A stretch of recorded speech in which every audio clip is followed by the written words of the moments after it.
El último día de Jenni Rivera. La noche del 9 de diciembre del 2012, México quedó en silencio. Una voz poderosa, rebelde y frágil a la vez, simplemente desapareció del cielo. Jenni Rivera, la mujer que luchó contra todo y contra todos, vivió un último día tan intenso, tan lleno de señales, decisiones y despedidas, que aún hoy, más de una década después, sigue dejándonos preguntas abiertas. Esta es la historia completa del último día de Jenni Rivera, de su último concierto, del accidente que acabó con su vida, de las teorías de conspiración que surgieron y de cómo en ese trágico amanecer nació una leyenda. Jenni Rivera no nació artista, nació sobreviviente. Desde pequeña cargó con responsabilidades que no le correspondían. A los 15 años fue madre. A los 16 ya luchaba contra carencias económicas y prejuicios. A los 20 vivió un infierno silencioso.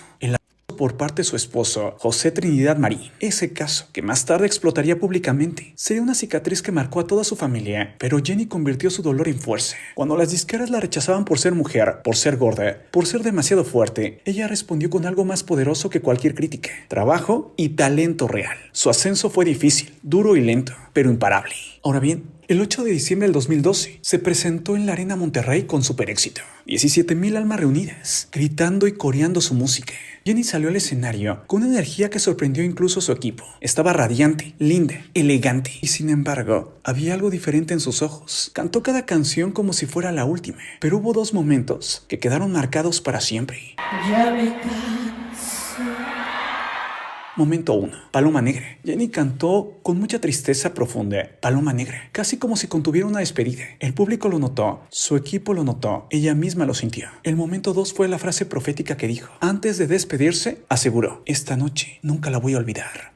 Ninguno de los presentes imaginaría que ella estaba escribiendo, sin saberlo, el epílogo de su propia historia, el final. Después del concierto, Jenni dio su última conferencia de prensa. Eran ya alrededor de las 3:40 am. Se le veía cansada pero sonriente, firme, belleza feroz, una mujer que había sobrevivido a todo. Una periodista le preguntó: Jenni, ¿eres feliz? Y ella respondió: sí, la vida me ha hecho sufrir, pero también me ha enseñado a sonreír. Nadie sabía que era la última vez que sus palabras quedarían grabadas. A las 4:12 am, Jenni y su equipo salieron del recinto junto al aeropuerto del norte. Iban en una camioneta negra. Todos ellos fallecerían junto con ella minutos después. Todos ellos vivirían algo terrible, un triste final. Jenni iba revisando mensajes, hablando con su familia y comentando sobre su responsabilidad el día siguiente. La Voz México, donde era coach. Era una madrugada normal, no había señales. ¿O sí? El grupo llegó al aeropuerto del norte alrededor de las 4:20 am. El avión, un Learjet 25, fabricado en 1969, con un historial de mantenimiento cuestionado, con un piloto de 78 años y con un copiloto realmente muy joven, iba a estar a punto de volar. Antes de subir, Jenni envió su último mensaje de texto. Ya voy para Toluca, te veo al rato.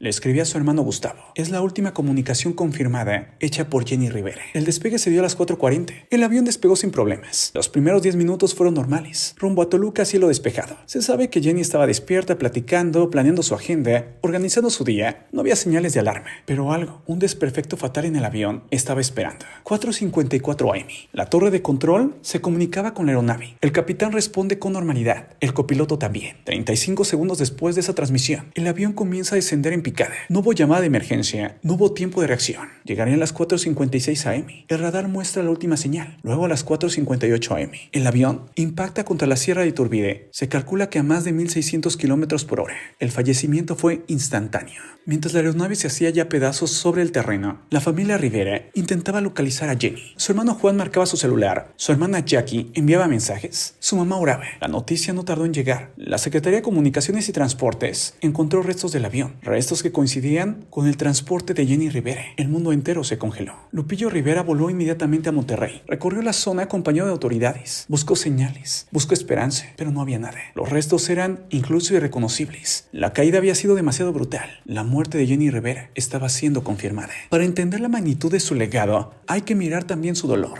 El padre de sus hijas mayores se ha sentenciado a 31 años por Jenni enfrentó el juicio públicamente. O la traición de Esteban Loaiza. Meses antes de fallecer, su matrimonio se vino abajo. Los rumores sobre infidelidades la consumieron emocionalmente. La presión brutal de la fama, giras, contratos, conflictos familiares. Jenni estaba exhausta, pero seguía en pie. Siempre seguía. Las teorías de conspiración. La muerte de un ícono siempre genera sombras. Estas fueron las más discutidas. Que el avión estaba en muy mal estado. Era antiguo. Había sufrido accidentes previos. El piloto tenía 78 años. Esa teoría es la más aceptada. Pero también está la de amenazas externas. Rumores de amenazas por parte de grupos criminales. Nunca se comprobaron, pero siempre sonaron. problemas financieros o legales, afirmaciones sin pruebas sobre que ella estaba metida en algo sucio. Nunca se comprobó tampoco.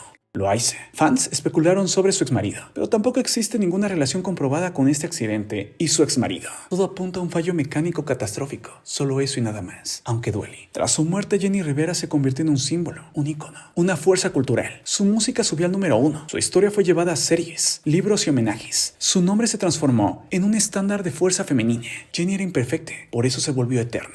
Representaba a las mujeres que luchan y que no se dan por vencidas. Pero no solo las mujeres, sino en general todo ser humano que no se da por vencido. El último día de Jenni no fue extraordinario, simplemente fue humano. Cantó, se rió, soñó, planeó. Vivió su vida como siempre lo hizo, trabajando, luchando y amando. El accidente no fue un capítulo final, simplemente fue el paso a su leyenda. Jenni no murió cuando el avión cayó. Jenni ni siquiera ha muerto hoy, porque su leyenda jamás se apagó. La diva de la banda no fue solo una cantante, fue una guerrera, una madre, una hermana, una hija. Una mujer que enfrentó a sus demonios y aún así brilló más que todos ellos juntos. Su último día no fue una tragedia, fue un testimonio. Jenni terminó haciendo lo que amaba. Porque hay voces que el viento no pueden borrar y la de Jenni Rivera es una de ellas. El triste final de José José. Esta es la historia de mi vida con todos sus pecados. Dicen que hay voces que nacen solo una vez cada 1000 años. Voces que no se fabrican, se forjan. Voces que viven. Y existe un hombre que es capaz de atravesar décadas, fronteras, lenguajes, corazones, funerales, bares, borracheras, bodas, divorcios y almas fracturadas. Ese hombre tiene nombre. Es José José. Pero detrás del ídolo había un hombre. Detrás de la luz una sombra. Y detrás del príncipe de la canción había una vida marcada por el alcohol, la traición, los excesos, las pérdidas y un destino más trágico que cualquier canción que interpretó. Hoy te voy a contar la historia de José José, desde su infancia dura hasta sus últimos días, donde su voz se apagó para siempre. Prepárate, porque esta no es la historia que te enseñaron, es la vida que hizo vibrar al mundo.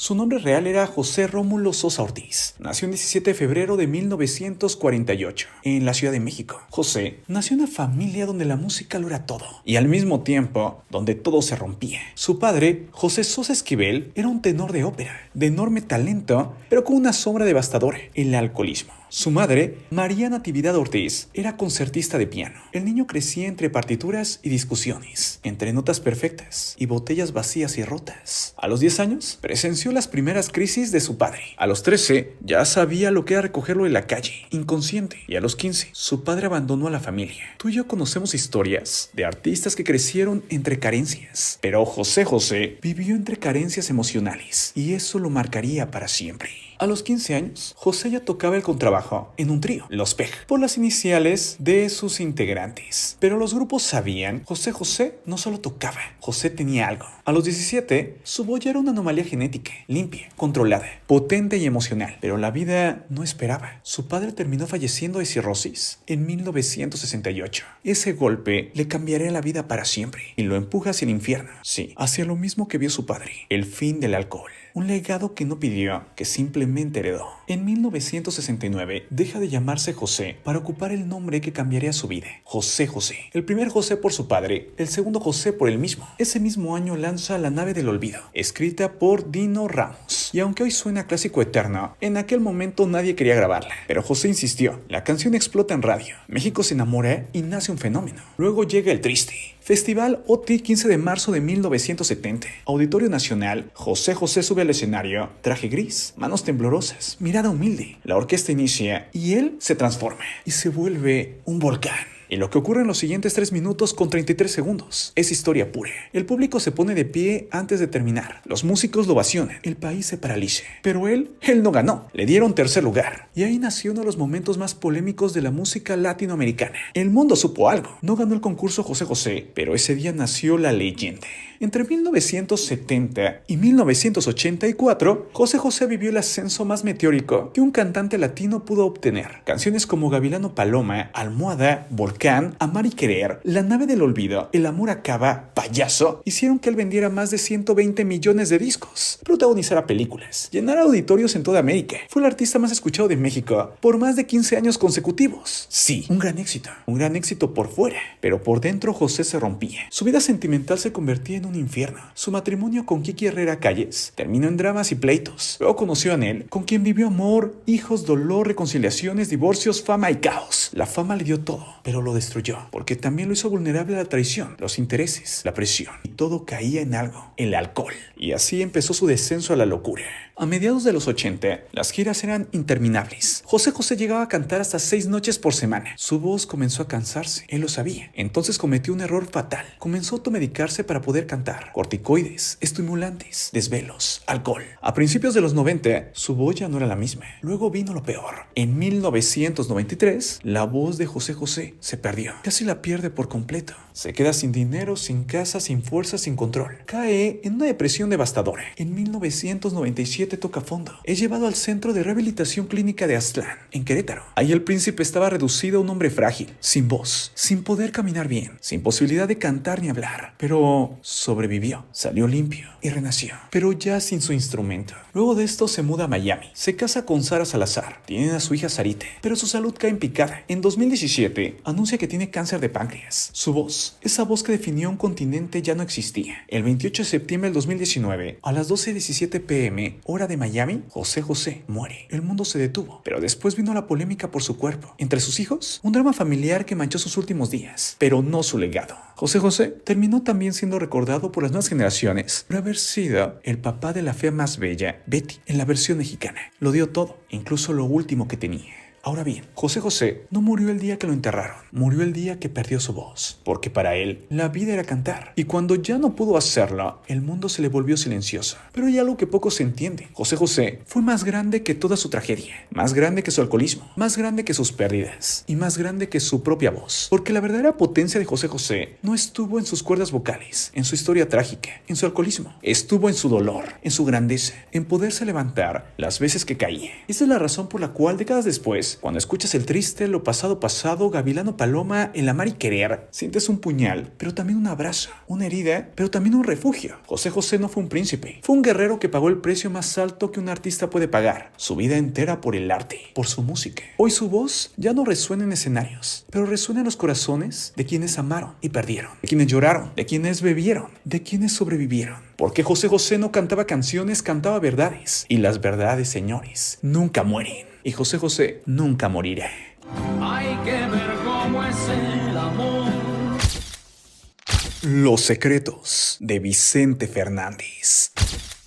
Hay voces que no solo cantan, hay voces que imponen, que nacen con el peso de un país entero sobre los hombros. Y si en México existió un hombre capaz de simbolizar al charro, al padre, al amor imposible, al perdedor digno, al que se cae y se levanta, al que siempre tiene la frente en alto, al hombre que canta con la herida abierta y aún así sigue. Ese hombre fue Vicente Fernández. Pero detrás de los conciertos, los premios, los sombreros, los trajes bordados en oro, había otra historia. Una historia de pobreza extrema, humillaciones, tragedias familiares, accidentes, amenazas de muerte, secuestros, enfermedades, traiciones y un destino tan intenso que solo podía pertenecer a un rey. Hoy te voy a contar la vida del hombre que nació sin nada y murió convirtiéndose en una leyenda mundial. Prepárate, esta no es la biografía tranquila, es la biografía fuerte, porque es la biografía real, la vida real de Vicente Fernández.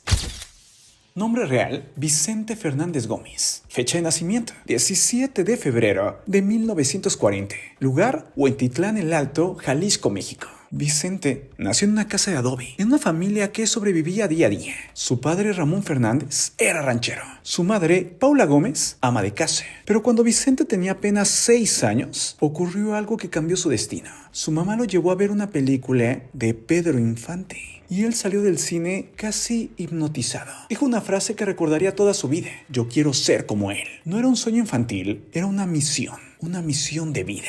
A los 8 años, Vicente recibió su primera guitarra. A los 10, comenzó a practicar más de 6 horas al día. A los 14, ganó un concurso amateur en Guadalajara llamado Aficionado de la Semana. Cantaba en restaurantes, bodas, bautizos y bares. Le pagaban de 3 a 15 pesos por presentación. A veces ni siquiera eso. Su padre le decía: eso no te va a dar para comer. Pero Vicente insistía: el hambre no mata el sueño, no mata el destino. Pero entonces, la tragedia lo definiría para siempre, ya que en 1963, su madre Paula murió de cáncer.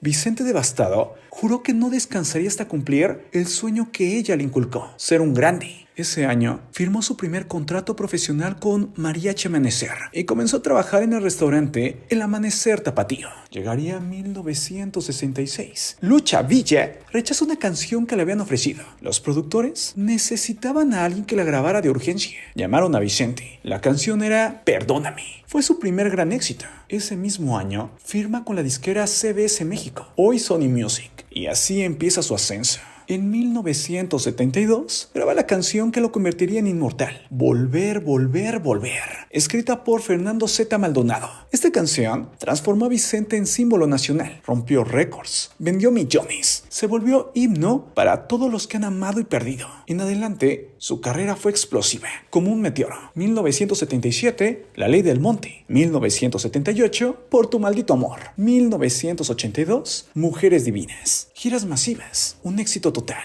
Pero mientras su fama crecía, la sombra también. Uno de los episodios más oscuros de la vida del rey llegó en 1998, cuando Vicente Fernández Jr. fue Lo lastimaron, incluso le quitaron dedos y se los enviaron como advertencia a la familia. Vicente pagó el rescate, pero algo se quebró para siempre en él. Las palabras que dijo después lo marcaron. No hay éxito que valga lo que sufrimos en esa época. Se asegura que Vicente Fernández jamás volvió a ser el mismo. En 2002 también llegaría la tragedia. Vicente sufre un accidente montando un caballo durante una presentación. El equino lo aplastó y lo dejó con varias costillas fracturadas. La mayoría habría renunciado ese día, pero él volvió a cantar muy poco tiempo después. Aún adolorida, aún fracturado, porque Vicente no era humano, era voluntad pura. Ya para esa época, muchos decían que Vicente Fernández estaba olvidado, que ya era algo del pasado, que todos lo habían simplemente dejado atrás y era un recuerdo del pasado que no se quería recordar. Pero en ese momento, en 2007, lanzó Para Siempre, un disco producido por Joan Sebastián. Vendió más de 2 millones de copias, regresó a los primeros lugares de popularidad, ganó un Grammy y se volvió a ser el rey de nuevo.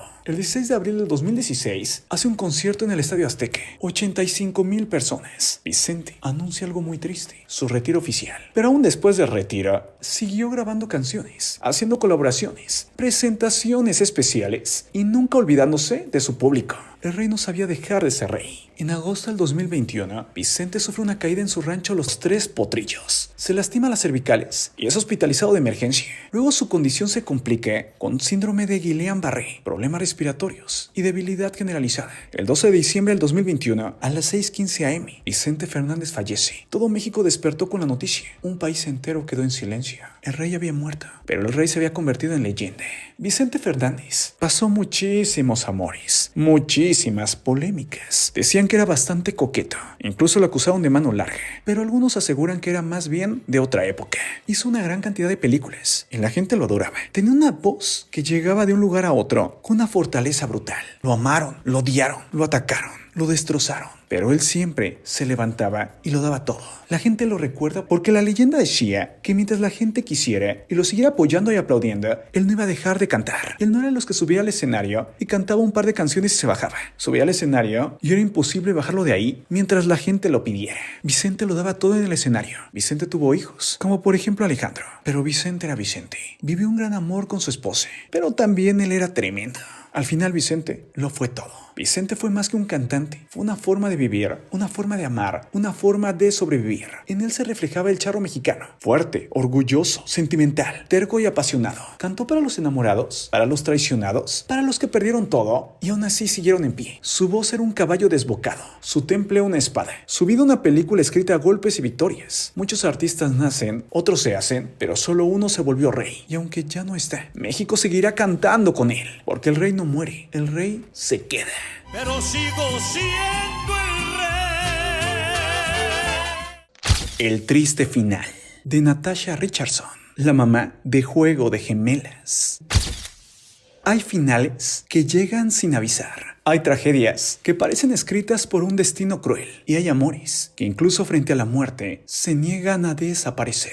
Esta es la historia de Natasha Richardson. Una mujer hecha de arte, sensibilidad y talento. Y del hombre que la amó hasta su último aliento, Liam Neeson. Un accidente absurdo, un adiós imposible y un legado que nace con una película que marcó a millones, Juego de Gemelas. Pero vayamos al pasado y contemos la historia de Natasha. Natasha Jane Richardson nació un 11 de mayo de 1963 en Londres, hija de la actriz Vanessa Redgrave y el director Tony Richardson. Creció rodeada de cámaras, teatro, guiones, aplausos y también de la presión del apellido. Pero Natasha tenía algo distinto. No quería ser famosa, quería ser buena. Quería emocionar, quería sentir, quería dejar huella. Desde joven se refugió en el teatro. Era su templo, su lugar sagrado. Quienes la vieron en sus primeros papeles decían que tenía una cualidad única. Podía romper a llorar sin perder la dignidad. Una sensibilidad que no se actúa, se trae desde el alma. En 1993, Natasha aceptó protagonizar Anna Christie en Broadway. Allí conocería a un hombre que vivía entre la fortaleza y la timidez, Liam Neeson.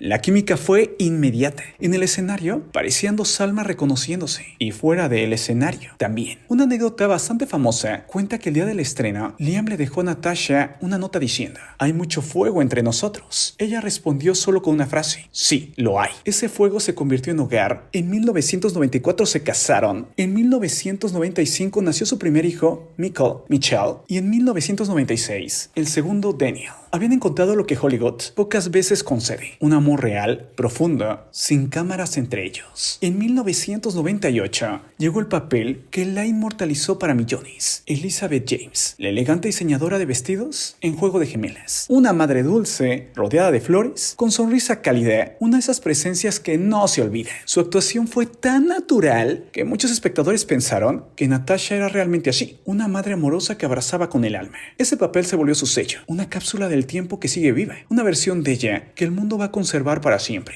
Y es que sí, cada vez que alguien vea Juego de Gemelas, recuerda a Natasha. Mientras la fama crecía, su vida familiar era tranquila, hermosa y casi perfecta. Natasha decía que su mayor logro no era un premio ni una película, sino su familia y su hogar. Pero siempre en la luz hay oscuridad. Y es que en marzo del 2009, Natasha viajó a una estación de vacaciones en Canadá. Era un viaje sencillo, una escapada común, y ahí decidió hacer una clase de esquí para principiantes. La pendiente era suave, pero ella se cayó. Parecía una caída sin importancia. No hubo sangre, no hubo gritos, no sintió dolor. Los instructores insistieron en una revisión médica. Natasha se rió. Dijo que estaba bien, que simplemente se había caído y se había pegado poquito. Nada del otro mundo. Rechazó incluso una ambulancia, pero tan solo poco tiempo después comenzó a sentirse mareada, luego con dolor de cabeza, y tras esto ya no podía mantenerse en pie. Haber rechazado la ambulancia pudo haber sido una decisión fatal. Tuvo un hematoma epidural, el tipo de lesión que no avisa hasta que es demasiado tarde. Cuando Liam recibió la llamada, estaba filmando, pero al escuchar la palabra estado crítico, dejó todo. Tomó un avión, dicen que no habló en todo el vuelo, y cuando llegó, los médicos le dijeron la peor noticia. Natasha estaba en coma, no había ninguna actividad cerebral. Su cuerpo estaba vivo, pero ella ya no lo estaba. El hombre que durante años interpretó e interpretaría a héroes implacables que lograban salvar al mundo y que nunca se vencían ante nada, estaba roto. Fue entonces cuando ocurrió uno de los momentos más trágicos y bellos en la historia del amor de Hollywood. Liam entró a la habitación, tomó la mano de Natasha, se inclinó sobre su oído y le habló. Los reportes dicen que le dijo esto: "Te amo, no vas a volver de esto. Te prometo que volverás a casa, pero no como querías. Todos están aquí, todos te aman". Ella no respondió, pero Liam sostuvo su mano hasta el final. Natasha había dejado en claro, años atrás, que siempre quería donar sus órganos. Liam cumplió su deseo. 3 personas recibieron una segunda oportunidad de vida gracias a ella. En medio del dolor más profundo, Natasha siguió dando luz. El 18 de marzo del 2009, a los 45 años, Natasha Richardson murió. Se dice que la pareja había hecho un pacto de amor, que si alguno quedaba en una situación vegetal, el otro lo iba a desconectar. Es por eso que aunque Liam recibió varias críticas y acusaciones, él simplemente hizo lo que ella le había pedido. Hollywood quedó mudo. El mundo lloró. Sus fanáticos recordaron su sonrisa en Juego de Gemelas. Sus colegas la llamaron un alma pura, una actriz brillante, una luz que no merecía apagarse. Pero nadie sufrió más que Liam. En una entrevista por fin rompió el silencio y dijo simplemente: "Ella amaba la vida, ella era mi todo". Liam nunca volvió a ser el mismo, sus hijos tampoco. Natasha era el corazón del hogar, la calma, la risa, la luz. En 2021, Liam confesó: "Todavía espero que abra la puerta y me diga: hola amor, estoy en casa". A partir de ese momento, Liam se dedicó a sus hijos como nunca antes. Esto en honor al amor de su vida. Porque ese es el tipo de amor que no desaparece con la muerte. Ese es el amor que existió entre ellos. Natasha Richardson dejó un legado extraño y hermoso. Aunque no ganó un Oscar y no tuvo una vida larga, sí dejó un sentimiento de que una luz existió. Y para prueba, una película que aún hace llorar y reír a generaciones. Una historia de amor con Liam Neeson que incluso la muerte no pudo dividir. Una vida que no se midió entre años, sino en impacto. Cada vez que alguien vea Juego de Gemelas, cada vez que alguien recuerda su historia de amor o su sonrisa, Natasha revive un poquito. Y al final quizás eso sea la verdadera inmortalidad. Seguir viviendo en los corazones que alguna vez tocaste, incluso cuando tu cuerpo ni tus pies sigan pisando este mundo. Ahora ya conoce la historia de amor entre Natasha Richardson y Liam Neeson. Dime, ¿tú qué piensas? El día en que Tom Cruise se volvió loco. Documental. Hay momentos en la historia de Hollywood que quedan marcados para siempre. Escándalos, confesiones, errores y episodios tan extraños que parecen escritos por un guionista. Pero sucedieron frente a millones de espectadores y ni siquiera el guionista más loco o enfermo pudo haberlos escrito. Uno de esos momentos, quizás el más icónico de los años 2000, es el día en que Tom Cruise se volvió loco, o al menos así fue señalado por millones. Un episodio que lo convirtió en un meme mundial y que transformó su imagen pública para siempre. Hoy te contaré qué pasó realmente, por qué ocurrió y cómo ese instante cambió la vida de Tom Cruise, considerado el actor más poderoso de Hollywood. Comencemos diciendo que en los años 2000, Tom Cruise no era simplemente un actor famoso, era el actor. Era la definición viviente de lo que significa ser una superestrella. Con Top Gun, Misión Imposible, Jerry Maguire, Colateral y una gran cantidad de éxitos que habían sido brutales. Su carrera era impecable. Tom Cruise era visto como un profesional serio, reservado, disciplinado, casi perfecto. Pero detrás de esa imagen existía algo más. La vida de Tom Cruise era hermética. Nadie sabía demasiado sobre su intimidad, su vida emocional, ni sus relaciones. Y eso alimentaba el mito. Un mito que se rompería de forma abrupta en 2005. En ese mismo periodo, Cruise comenzaba una relación con Katie Holmes, una actriz joven que venía del éxito de Dawson's Creek, una serie de adolescentes que marcó la vida de millones. La química entre ambos era intensa, rápida y mediática. Los tabloides no hablaban de otra cosa. Tom Cruise está enamorado otra vez. Katie Holmes, la nueva mujer del actor más codiciado del mundo. Recordemos que Tom Cruise ya había sido pareja de Nicole Kidman. Vivió una relación muy pasional y fuerte, pero dicen que todo terminó tras una película. Ojos bien cerrados. Una película tan brutal que destrozó a los dos. También tuvo otros amores Tom Cruise, pero ninguno tan fuerte después de Nicole Kidman que el que tenía con Katie Holmes. Y a diferencia del pasado, él por primera vez parecía dispuesto a expresar sus emociones sin filtros. El 23 de mayo del 2005, la televisión se preparaba para uno de los programas más importantes del año. Tom Cruise iba a ser entrevistada con la presentadora más popular de la historia,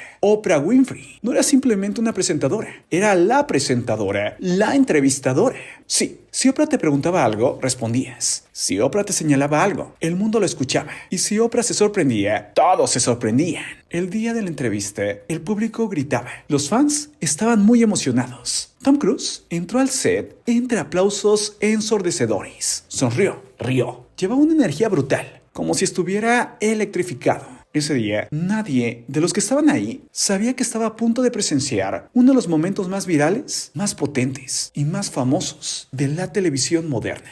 Tom Cruise comenzó a hablar sobre su relación con Katie Holmes. Oprah sonreía. El público celebraba, pero de pronto algo cambió. Tom Cruise se levantó, se inclinó hacia Oprah, tomó sus manos, le dijo que estaba locamente enamorado y sin previo aviso, dio un salto sobre el sofá. El público se rió. Oprah abrió los ojos, sorprendida. Tom Cruise volvió a saltar. Luego se arrodilló frente a ella. Luego volvió a levantarse. Era como si hubiera perdido el control. Como si su emoción estuviera a 1000 revoluciones por segundo. Y lo más impactante, nada estaba preparado. No había actuación, no había sketch. Todo parecía real, auténtico, crudo. Tom Cruise no gritaba ninguna frase legendaria, pero lo que decía quedó grabado para siempre. Estoy enamorado, estoy enamorado. Y mientras él saltaba, Oprah no sabía qué hacer y solo decía, wow, wow, Tom. El público no sabía si reír, aplaudir o preocuparse. Tom Cruise, un hombre que se había mantenido hermético de su vida, toda su vida, había decidido abrirse al mundo.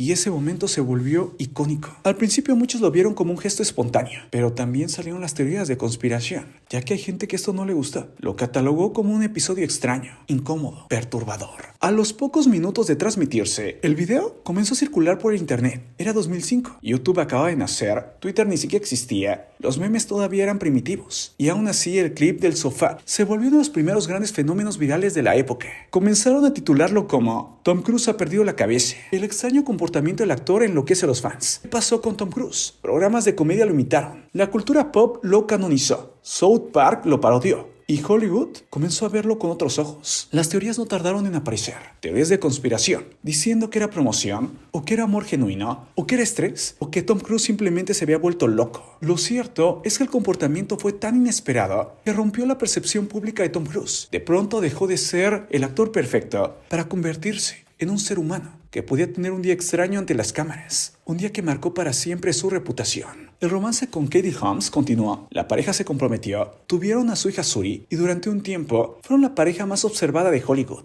Pero la sombra del sofá de Oprah seguía persiguiéndolo. Cada entrevista, cada aparición pública, todo se analizaba 1000 veces. La prensa creó una narrativa. Tom Cruise está fuera de control. Aunque él continuó trabajando, la opinión pública no volvió a verlo igual, al menos durante años. Irónicamente, el incidente no demostró locura, demostró más bien vulnerabilidad, emoción y un exceso de energía. Pero la audiencia masiva convirtió el momento en una caricatura. Aunque para muchos, si algo sabe hacer Tom Cruise, es convertir una debilidad en espectáculo. 5 años después, en 2010, Tom Cruise haría algo brillante. Participó en los MTV Movie Awards como Les Grossman, su personaje en la película polémica Tropic Thunder. Un productor cínico, grosero, exagerado y completamente descontrolado. Y en ese evento, se puso a bailar frenéticamente junto a Jennifer López en una presentación absurda, salvajísima y divertidísima. La audiencia enloqueció. ¿Tom Cruise estaba soltándose de verdad o no? ¿O esta vez era actuado? Para decirle a todos, miren, no se pongan locos si yo me pongo loco. O si quieren que actúe loco, puedo hacerlo, pero ahora será por decisión mía y lo voy a sacar todo de control al máximo nivel. Para muchos este baile fue redención. Cruise recuperó la simpatía del público, demostró que sabía reírse de sí mismo, que estaba en control,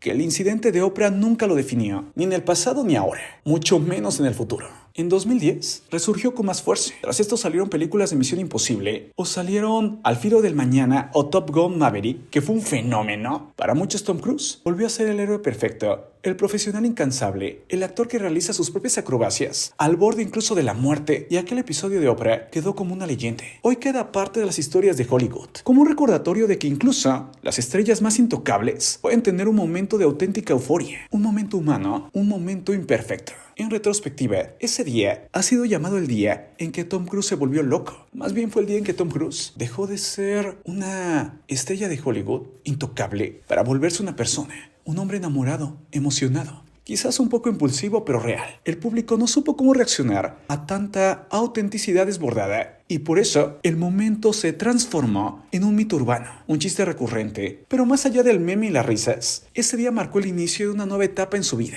Una etapa donde Tom Cruise aprendió a manejar su imagen con más inteligencia, más estrategia e incluso más humor. Porque si algo demostrado con los años es que aunque se rían de él o lo critiquen, lo imiten o lo cuestionen, Tom Cruise es una de las máximas leyendas de Hollywood. Y a pesar de todo, siempre vuelve a la cima. Ahora dime tú qué piensas. ¿Fue una expresión genuina de amor? ¿Fue una reacción exagerada? ¿Todo estaba preparado? ¿Qué pasó realmente? ¿O crees en las teorías de conspiración de que ahí Tom Cruise reveló algo muy perturbador? De eso hablaremos en otro video. El día en que la violinista de Christian Nodal se volvió fan de la relación con Ángel Aguilar.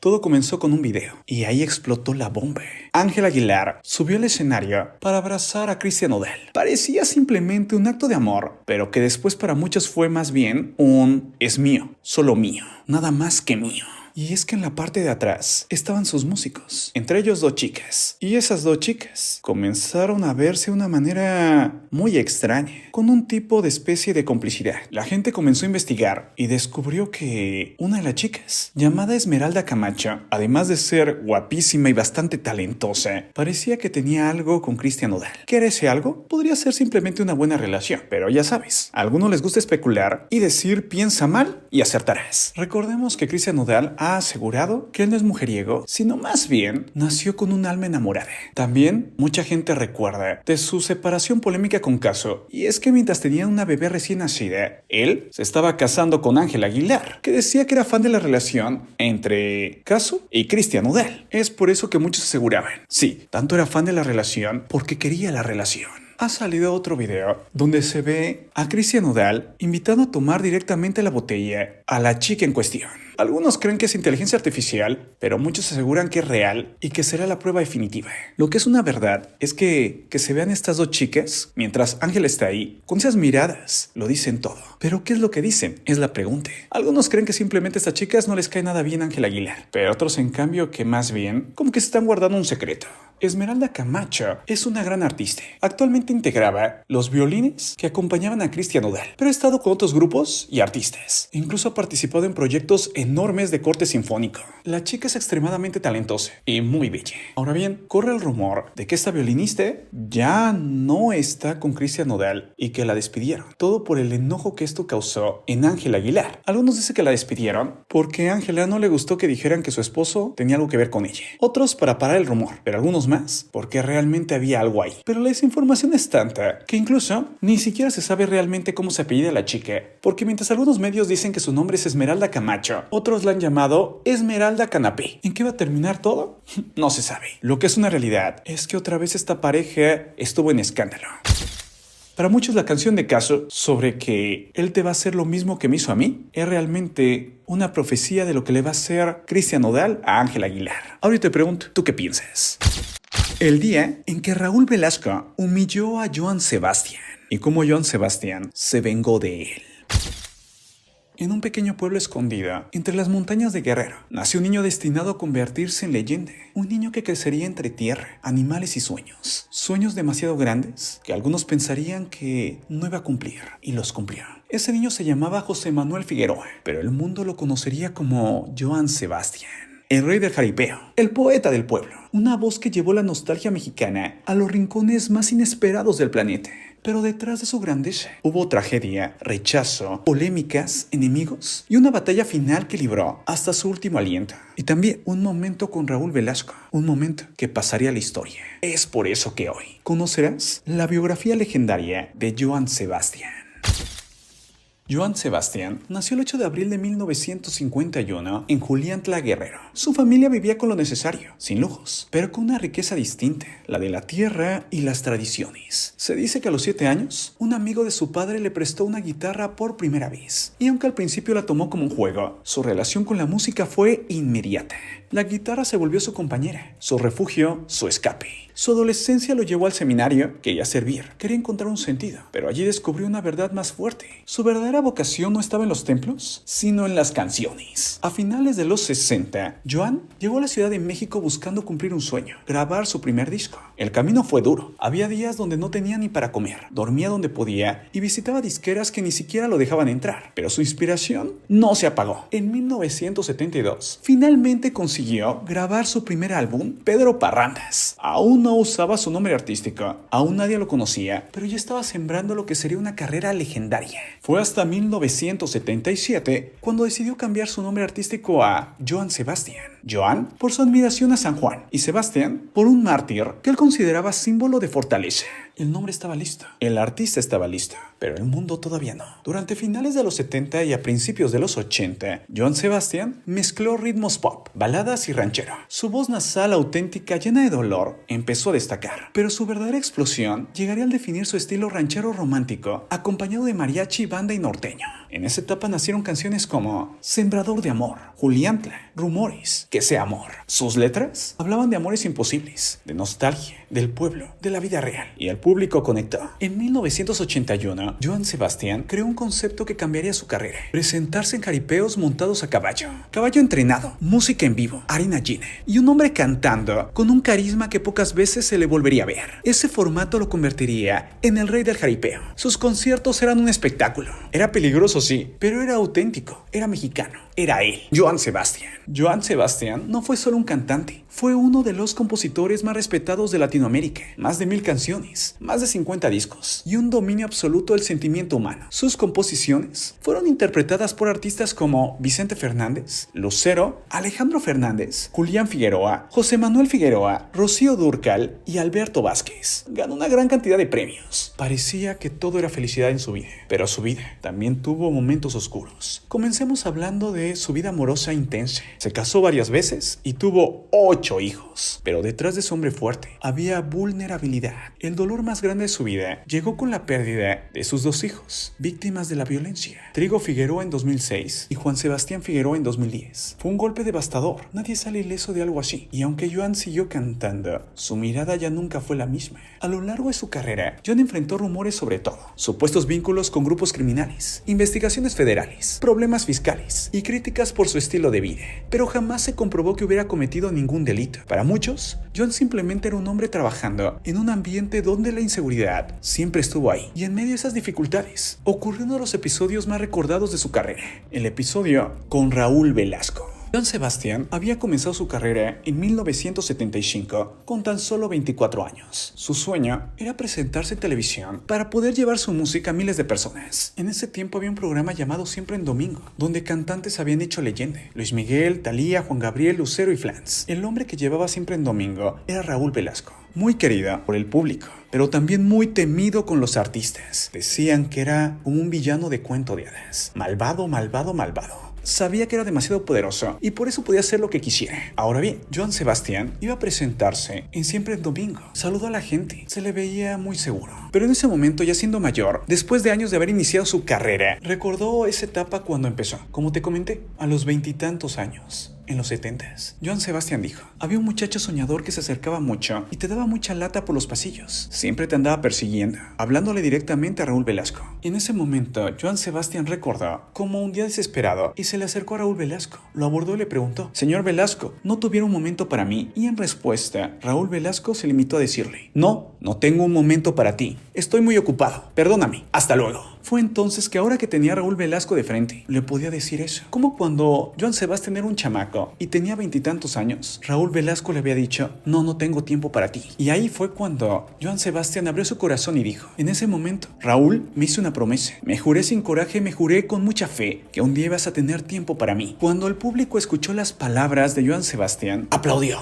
Pero Joan Sebastián, en su gran humildad y grandeza, no humilló a Raúl Velasco como tal vez de joven Raúl Velasco sí lo había humillado. Al contrario, estrechó su mano y diciendo como: no te preocupes, lo hice por mí y mira, estoy aquí, lo que tanto quería, presentar mi música ante miles de personas. Lo logré y no fue gracias a ti. Raúl Velasco, al darse cuenta de lo que había pasado, le pidió perdón. Le dijo: permíteme que te pida perdón, porque muchas veces uno no abre su corazón y está receptivo a las personas precisamente por las ocupaciones. Pero no podemos estar tan ocupados como para cerrar el corazón a un ser humano. Al final, Raúl Velasco tuvo que pedir disculpas, ya sea obligado, ya sea de corazón, pero lo hizo. En cambio, lo único que hizo Joan Sebastián fue recordar el momento y decir: mire, lo logré. Pero ni siquiera a Raúl Velasco, sino más bien a su yo del pasado, a su yo joven, el cual se le había roto el corazón por lo que vivió con Raúl Velasco. Pero en vez de caer derrotado, dijo: un día Raúl Velasco se va a dar cuenta de lo que valgo. Y esto no es importante para Raúl, sino más bien para mí. Y lo logré. En 1999, Joan Sebastián fue diagnosticado con cáncer en los huesos. Lo enfrentó valientemente durante más de 15 años. Nunca dejó de cantar, nunca dejó de montar, nunca dejó de luchar. Pero finalmente, el 13 de julio del 2015, en su amada Juliantla, su luz se apagó. Pero su voz, sus canciones, sus poemas, sus jaripeos, su estilo, su entrega y su humildad, nunca. Todo eso sigue vivo. Joan Sebastián no murió, solo regresó donde todo comenzó, a la tierra, al campo, al viento, a Juliantla. Y una vez que alguien canta Secreto de Amor, o Tatuajes, o monta un caballo al ritmo de la música, o escucha ese vibrato doloroso que lo caracterizaba, ahí está él, ahí sigue, ahí vivirá para siempre. Joan Sebastián, el rey del jaripeo, el rey de los corazones, el rey de la música, el rey. Yo soy Marco Antonio y esto es Biografías Legendarias.